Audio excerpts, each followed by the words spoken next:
Alright, so here's my first unboxing video.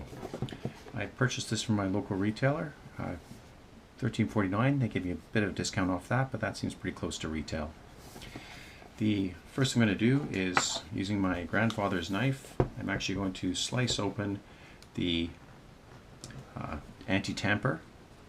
There we go. This is over 100 years old, by the way. He used to carry it everywhere in his pocket, and I'm kind of trying to follow in his footsteps. So let's pull that open. And first view of the, wow, it's big. I mean, I knew it was big, but it's big. I've got the FENIX 3 right now, and this is definitely bigger. Cool beans. This is actually the 51mm version. Alright, so first impression is pretty good. Nice to see the interior of the box has a foam padding as well to protect the face here, and it's got a nice little plastic cover over the face as well, a little plastic piece. Very Apple-esque in the quality. So let's tip this out. And okay, so the watch came out first. It's done up around a little foam piece that's keeping the strap straight. So we'll just oh, it just pops right out. Okay, that's kind of cool. Nice dense foam there. And now I will pile out the watch.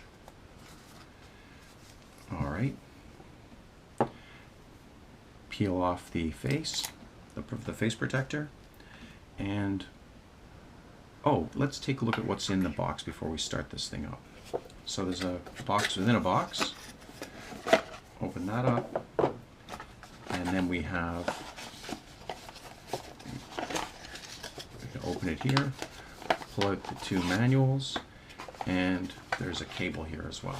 Cool, this must be the charging cable. Okay. That's an interesting fixture for it. I'm used to the FENIX 3, which had this awesome little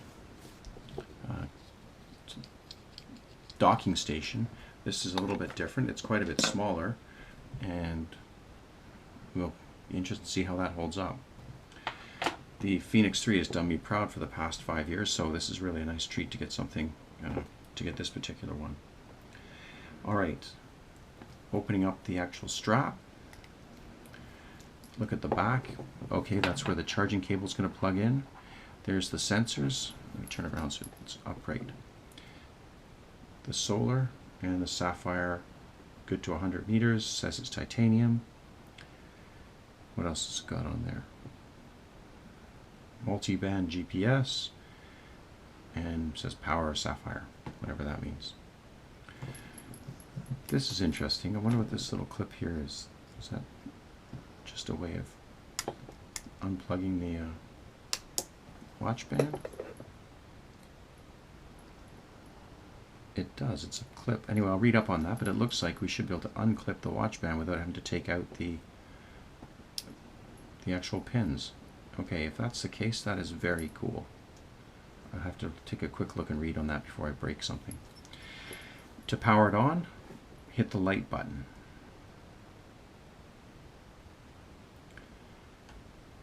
Excellent, and it starts up in the FENIX 7. Select our language, go, go, go, and now we're ready to run. That is, oh, it's still going through the boot process. Okay. Loading maps. Not sure what maps it's going to be loading. And starts off with the VO2 max screen. So I should be able to swipe up or swipe down. Music controls. Okay, that's cool.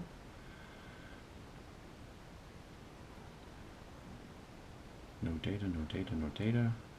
How about the time? Where do I get to the time? Looks like I'm going to have to read the manual. I'm pretty sure the important safety and product information one, I'll use that when I want to go to sleep. And here's my guide, so I'm going to read this, and then I'll come back to you guys and show you how the FENIX actually works.